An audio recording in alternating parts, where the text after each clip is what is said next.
This video will outline complete troubleshooting of the ignition coils and circuit for the MX-V engine fuel injection system, including error codes, use of the FI DIAG tool, and provide tips for troubleshooting failures and running performance problems that might not trigger an error code.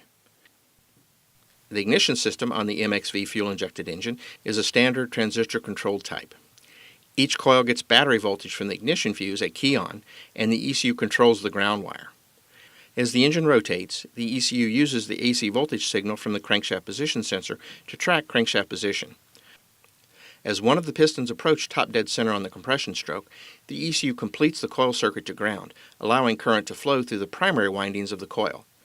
When the piston approaches the proper ignition timing point, the ECU opens the coil circuit and the magnetic field produced by the primary windings quickly collapses, inducing voltage in the secondary windings. The voltage is stepped up to thousands of volts due to the number of windings in the secondary, causing the spark to jump across the spark plug gap, igniting the compressed air-fuel mixture in the combustion chamber. When the primary coil magnetic field collapses, it also induces voltage back in the primary windings themselves. This is self-induction. The induced voltage spike is called primary voltage. It's very short duration, but will be up to 150 to 200 peak volts. Each ignition coil has an error code: P0351, cylinder number 1 ignition coil malfunction; P0352, cylinder number 2 ignition coil malfunction.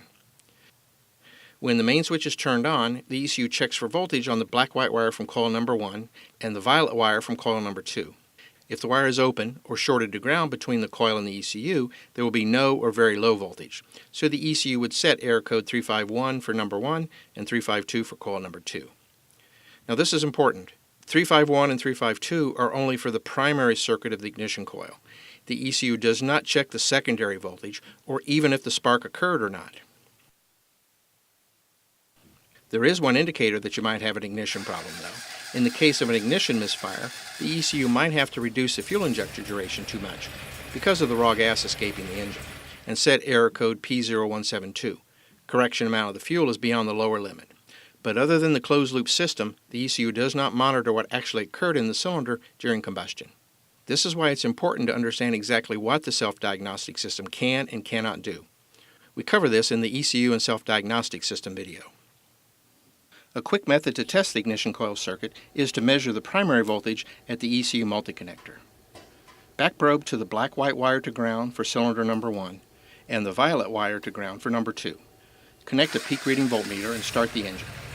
You should see over 150 peak volts at idle, going up to over 180 peak volts at full throttle.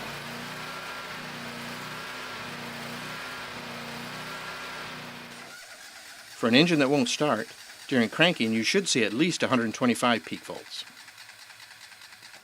You will see higher than 200 volts if the spark plug leads are not connected to ground during cranking due to the very high voltage induced in the secondary has no path to ground. The ignition coil could be damaged. Always be sure to ground plug leads when cranking the engine.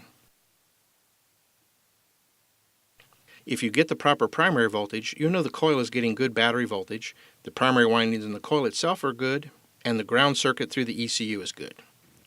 If the voltage is low, follow the service manual to inspect the components and circuit, testing for good battery voltage to the coil, and that the signal wire does not have excessive resistance to the ECU.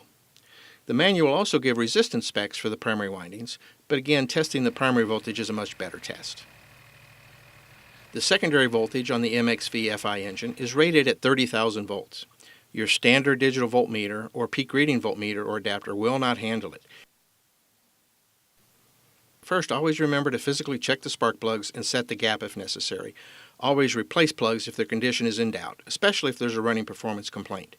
You might be amazed at how many problems have been fixed with new spark plugs and replacing the gas. Verify that primary voltage is good on both coils. You must verify the spark plug gap is correct. This will change the secondary voltage.